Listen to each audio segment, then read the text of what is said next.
An adult dependent relative visa route is for someone who is outside the UK and who wants to join their loved ones here in the UK. They're also known as the sponsors. The sponsor is usually someone who has either a British citizenship here in the UK, or they have a settled status. In other words, they have indefinite leave to remain here in the UK, or they have a refugee status or humanitarian protection or pre-settled status under the EU settlement scheme. And these adult dependent relative visa applicants will need to show that as a result of either their age or their long-term disability or some kind of illness, they are no longer able to look after themselves and they require long-term care and support of their loved ones here in the UK. And these sponsors are in the position to provide this care and support without recourse to public funds. The purpose of this video is not to explain the rules behind adult dependent relative visa applications, and if you do need help with assessing the merits of your case or understanding the rules behind the applications, please stay with me until the very end of this video, where I explain how you can get this help. The purpose of this video is to explain how the failed adult dependent visa applications can potentially damage chances of succeeding in any future visa applications. So what the majority of potential applicants think is that well, my mom or dad are of ill health, they're no longer able to look after themselves and they require care and support, and because we all live here in the UK, we have very good chances of succeeding in the application. Unfortunately, guys, the statistics show completely a different picture.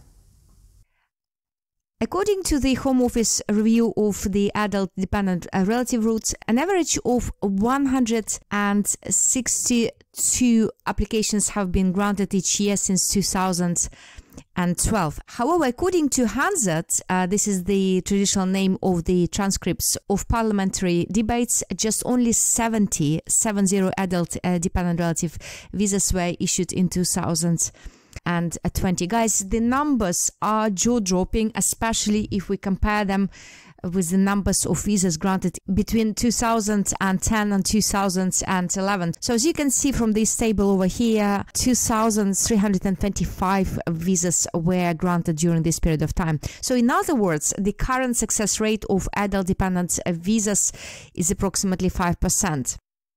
So why are the rules so hard to satisfy? Well, according to the Home Office and their review, a generous approach in considering adult dependent relative visa applications is very expensive for UK taxpayers. To illustrate the point, they've taken the total number of adult dependent relative visas granted between 2010 and 2011, which was 2,325 visas, and also the number of visas which were granted between 2013 and 2014. At that point, it was 162 visa applications. And they've calculated how much the annual reduction of 2,163 adult dependent visa grants saved money for NHS. So according to the table from the review report, it's almost £250 million. And in addition to almost impossible to satisfy adult dependent relative rules, let us not forget about the costs for making such an application. Some of the numbers are approximate here, but at the time of recording of this video, the visa fee was £3,250, and all applicants will need to pay the immigration health surcharge, which is £624 per year. Those who apply for adult dependent relative visa application will be asking for indefinite leave to enter. So this is going to be a visa application for 5 years. So we need to take £624 and multiply it by 5. So the total immigration health surcharge is going to be £3,120. And then the solicitor's fees, of course, is going to be an approximate figure, but it varies depending on the amount of work which is required and the immigration advisor's experience, but it's going to be roughly between £2,500 and £4,500. And of course, they can be more and they can be less.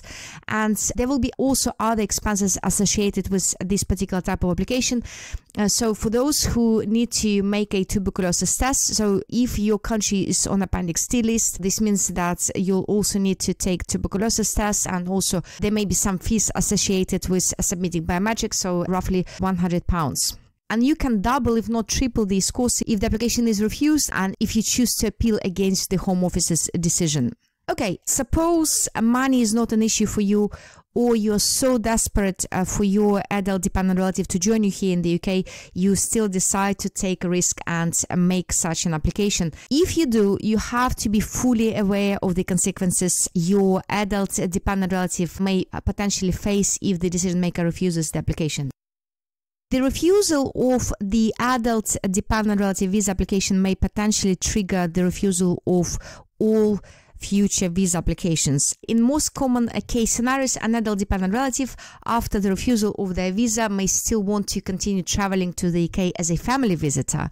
However, what the majority of guys don't realize is that after submitting your adult dependent relative visa application, this may no longer be an option. Because after making your adult dependent relative visa application, you may have difficulty meeting or showing that you meet one of the most crucial elements of the UK visitor's visa application.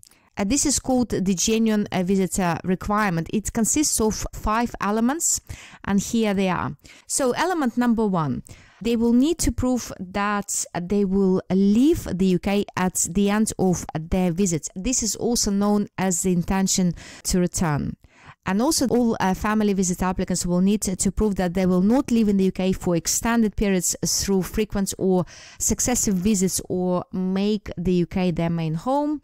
The third element of the genuine visitor requirement is that they're genuinely intending to enter and stay for the purpose that is permitted under the visitor route. So in other words, they want to see their family members and then go back to their country of origin. Element number 4, they will not be involved in any prohibited activities. So in other words, they do not intend to study in the UK, or they don't intend to work in the UK, or they don't intend to claim benefits. And the final element of the genuine visitor requirement is that they will have sufficient funds to cover all reasonable expenses associated with their visit to the UK. And if they're visiting together with their dependents, they also have to show that they have enough funds to support their dependent relatives who are traveling with them as family visitors. Okay, and what is important to understand is that all unsuccessful adult dependent relative visa applicants may potentially have difficulty demonstrating that they have this intention to return bit, so that they will leave the UK at the end of their short visit to the UK. As you may recall, this is required for all visitors who want to travel to the UK. You may ask me why the failed adult dependent relative visa applicants will have difficulty proving these elements, and that is very simple. Those who make their adult dependent relative visa application say they would like to stay in the UK indefinitely because they are applying for indefinite leave to enter, whereas family visitors, that any points during their application and also when they're entering the UK and also when they're staying here in the UK, they have to continually demonstrate their intention to go back to their country. What is, in my opinion, is the most difficult point here is that the alleged lack of intention to return, which is, by the way, one of the most common grounds for refusal of UK visitors' applications, is incredibly difficult to prove. Because it's really hard for you to submit any documents to prove that you have this intention, apart from just stating that you have this necessary intention to go back to your country of origin. And because of this alleged lack of intention to go back to the country of origin, the Home Office refuses UK visitor applications, or should I say subsequent UK visitor applications which were submitted after the failed adult dependent relative visa application. What may happen is that it will not cause only one refusal, it will trigger a chain of refusal. So it will be a domino effect, if you wish. And also it will be quite difficult for elderly parents to persuade the decision maker that their circumstances have changed since they've submitted their adult dependent relative visa application, and therefore now they have this necessary intention to go back to their country of origin. making the UK your main home.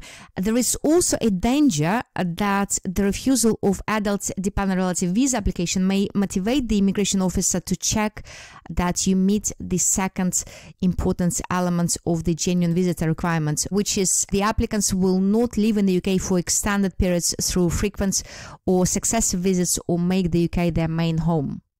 So there were a number of cases where immigration officers went as far as counting the days of the family visitors' presence in the UK. So as a result, in some cases, UK visitors were not allowed to enter the UK despite having a valid visitor entry clearance, in other words, visa. And that is because they've stayed in the UK for longer periods of time than they were living in their country of origin. And that is why it is incredibly important to very carefully assess the merits of the adult dependent relative visa application which you may think of submitting. If the application does not have a strong chance of succeeding, it's better not to waste money, time and effort on making hopeless applications. And most importantly, in these circumstances, by making a decision not to make an adult dependent relative visa application, you will not burn the bridges, so to speak. So in other words, by deciding not to apply via the adult dependent relative visa route, you will give yourself an opportunity to continue visiting your loved ones in the UK as family visitors.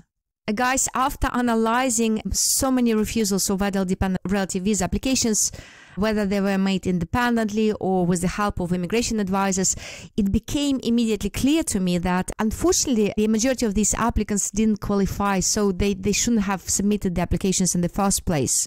And for me personally, it was very unsettling to see how applicants spent thousands of pounds on applications where they had virtually no chances of succeeding in these applications, or these chances were below 51%. And therefore, I've decided to create the online course, which is called How to Avoid the Refusal of Your Adult Dependent Relative Visa Application, which will help you assess the merits of your case. It will help you understand the rules behind the application. And also in this course, I explain what documents every applicant should consider submitting with the application. And most importantly, in this course, I've given examples of hopeless applications and those that may potentially succeed. And also in this course, I've answered a number of your questions. And here are the examples of just a few of these questions. So in this course, I explain how to meet the financial requirements, whether or not the third-party support is accepted. Can you meet the financial requirement by showing your savings? Why it is not enough to show that an adult dependent relative is so ill that they cannot perform day-to-day tasks such as cooking, dressing and washing themselves. And most importantly, what further steps should be taken in order to succeed in these applications. I'm talking about the accommodation requirement and how you can meet it, especially if you live in a rented accommodation and especially if it's a council flat. I explained the ratio between the number of the rooms and people that are legally allowed to reside in the property so that it's not considered to be overcrowded by the Home Office. I explained the weakest parts of the majority of adult dependent visa applications. I talk about Article 8 applications and why it is incredibly important to engage this article in your application and how to do it. And I decided to make it as practical as possible, and therefore I've provided a very specific example of approximately 35 documents which you should consider submitting with the application, which may potentially strengthen the application. And also I talk about what documents and not to submit with the application. Talking about the documents, just let me give you a couple of examples. Not that many applicants are aware that together with the application, they usually are supposed to submit a very carefully drafted care plan. So in the course, I explained what this care plan is and where to get template of this care plan. I talk about general rules and the format for all the documents, and if you need to convert foreign currency, how to do it and what are the rules. I explain where to find the list of all the documents that the Home Office advises to submit with the application and which documents these periods were covered. So if you'd like to know more, if you'd like to watch this course, you'll find the details about this course if you go to ukvisasuccess.com/courses. And this is the end of this video, guys. If you found this useful, please give me a thumbs up, subscribe to the channel, because the more people subscribe to the channel, the faster the channel grows. And also, if you think that someone may benefit from watching this video, I would really appreciate it if you forward a link to this video to them. Have an amazing day, guys.